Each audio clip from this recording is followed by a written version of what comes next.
नमस्कार साथियों, anticipatory bail और प्री अरेस्ट बेल यानी अग्रिम जमानत या गिरफ्तारी से पहले जमानत का प्रावधान।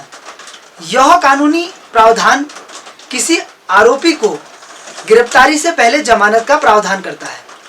भारतीय दंड संहिता 1973 की धारा 438 गिरफ्तारी से पहले जमानत का प्रावधान करती है। इसका क्षेत्राधिकार केवल सत्र न्यायालय व उच्च न्यायालय को है।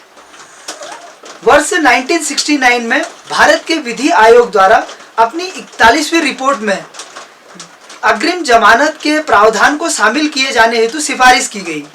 संसद द्वारा 1973 में अधिनियम को अधिनियमित करते समय धारा 438 को एंटीसिपेटरी बेल के प्रावधान के रूप में लाया गया। रिपोर्ट में कहा गया कि अग्रिम जमानत की आवश्यकता मुख्य रूप से इसलिए उत्पन्न होती है क्योंकि कभी कभी प्रभावशाली व्यक्ति अपने प्रतिद्वंदियों को अपमानित करने या अन्य उद्देश्यों के चलते झूठे मामलों में फंसा देते हैं और उन्हें कई दिनों तक जेल में बंद करवा देते हैं। झूठे मामले के अलावा एक उचित आधार यह बताया गया कि यदि कोई आरोपी व्यक्ति की भागने की संभावना नहीं है तो उसे जेल में रखना औचित्यपूर्ण नहीं होगा। माननीय सर्वोच्च न्यायालय की संवैधानिक पीठ ने गुरबख्श सिंह सिब्बिया बराम पंजाब राज्य के मामले में फैसला सुनाते हुए कहा कि धारा 438 की उपधारा 1 की व्याख्या संविधान के अनुच्छेद 21 के आलोक में की जानी चाहिए क्योंकि वह जीवन और स्वतंत्रता का अधिकार प्रदान करता है।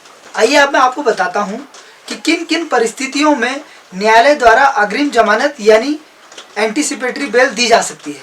सबसे पहला आधार, यदि आवेदक न्यायालय को यह बताने में संतुष्ट होता है कि इसके पर्याप्त आधार हैं कि उसे आधारहीन आधारों पर गिरफ्तार किया जा सकता है।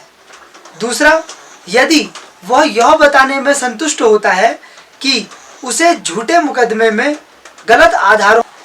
तीसरा है, आरोपी पर लगाया गया आरोप अस्पष्ट या सामान्य प्रकृति का है। चौथा है, आरोपी का नाम प्रथम सूचना रिपोर्ट में अंकित नहीं है। पांचवा है, आवेदक न्यायालय को संतुष्ट करे कि वह सम्मानित परिवार से है और उसकी समाज में गहरी जड़ें हैं या उसके भागने या न्यायालय की कार्यवाही से बचने या किसी भी प्रकार से जांच को प्रभावित करने की कोई संभावना नहीं है।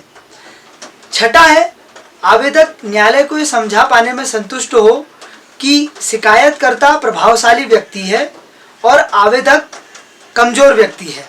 ऐसे कई अन्य आधार हैं जिनके आधारों पर हम अग्रिम जमानत न्यायालय से ले सकते हैं। उपरोक्त विषय पर मेरी विधिक सलाह यह है, यदि किसी व्यक्ति को झूठे आरोपों में फंसाया जाता है तो वह भारतीय दंड प्रक्रिया संहिता 1973 की धारा 438 के अंतर्गत अग्रिम जमानत के प्रावधान का लाभ ले सकता है, जबकि उत्तराखंड में यह प्रावधान माननीय उच्च न्यायालय द्वारा वर्ष 2018 में आदेश पारित करने के उपरांत राज्य सरकार द्वारा वर्ष 2020 में अधिसूचना जारी कर लागू किया गया। धन्यवाद।